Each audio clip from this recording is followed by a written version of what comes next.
আর এই মুহূর্তে যে গুরুত্বপূর্ণ খবরে নজর রাখবো, জুনিয়র ডাক্তারদের কর্মসূচিতে না কলকাতা পুলিশের অনির্দিষ্টকালের এই অনশন মানুষের সমস্যার কারণ হতে পারে এবং তার জেরেই না করে দেওয়া হলো। জুনিয়র ডাক্তারদের কর্মসূচিতে না কলকাতা পুলিশের অনির্দিষ্টকালের অবস্থান ও অনশন মানুষের সমস্যা বাড়াতে পারে। এর ফলে আইন শৃঙ্খলার অবনতির আশঙ্কা রয়েছে। জুনিয়র ডাক্তারদের ইমেলের পাল্টা ইমেল লালবাজারের। জুনিয়র ডাক্তারদের কর্মসূচিতে না কলকাতা পুলিশের অনির্দিষ্টকালের অবস্থান ও অনশন মানুষের সমস্যা বাড়াতে পারে।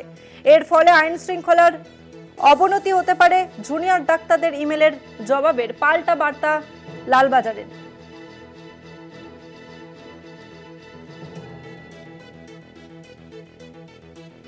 এ নিয়ে আরো বিস্তারিত জানবো, আমাদের সঙ্গে রয়েছে প্রতিনিধি সত্য সুন্দর ভট্টাচার্য। সত্য সুন্দর, কলকাতা পুলিশের তরফ থেকে ঠিক কি বার্তা দেওয়া হলো জুনিয়র ডাক্তারদের জন্য? দেখো, কলকাতা পুলিশের তরফে জয়েন্ট সিপি হেডকোয়ার্টার একটি মেল করেছেন ওয়েস্ট বেঙ্গল জুনিয়র ডক্টর ফ্রন্টকে। সেই মেলে তিনি উল্লেখ করেছেন যে গতকাল সেই ধর্মতলা প্রাণকেন্দ্রে সেখানে ওয়াই চ্যানেলে সেখানে অবস্থান বিক্ষোভ এবং অনশন কর্মসূচির জন্য আবেদন যে জানানো হয়েছিল, সেই আবেদনের পরিপ্রেক্ষিতে জানানো হয়েছে যে একেবারে শহরের প্রাণকেন্দ্রে সেই জায়গায় কিন্তু সাধারণ মানুষ এই পুজোর আগে এই সময়টায় বহু মানুষ ওই জায়গাটা দিয়ে যাতায়াত করেন। শুধু তাই নয়, সেখানে যানজটের একটা আশঙ্কা তৈরি হবে অনির্দিষ্টকালের যদি সেখানে অবস্থান কর্মসূচি থাকে। সেই কারণে যানজটের আশঙ্কা যেরকম থাকছে, সাধারণ মানুষের ভোগান্তি হবে এমনটাও কিন্তু আশঙ্কা করছে কলকাতা পুলিশ।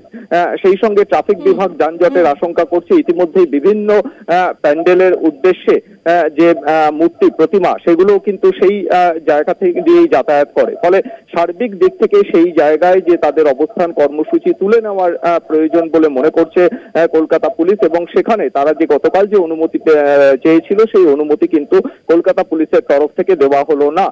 ফলে অনির্দিষ্টকালের যে অবস্থান কর্মসূচি বা অনশন যে কর্মসূচি তারা নিয়েছে, তাতে কিন্তু সেই ইমেলের জবাবে তারা যে আবেদন জানিয়েছিল সেই মেলের জবাবেই কিন্তু কলকাতা পুলিশের তরফ থেকে এমনটা জানানো হয়েছে। ধন্যবাদ তোমাকে সত্য সুন্দর। জুনিয়র ডাক্তারদের কর্মসূচিতে না কলকাতা পুলিশের অনির্দিষ্টকালের অবস্থান ও অনশন মানুষের সমস্যা বাড়াতে পারে। এর ফলে আইন শৃঙ্খলার অবনতির আশঙ্কা রয়েছে। জুনিয়র ডাক্তারদের ইমেলে জবাবে পাল্টা ইমেল লালবাজারে।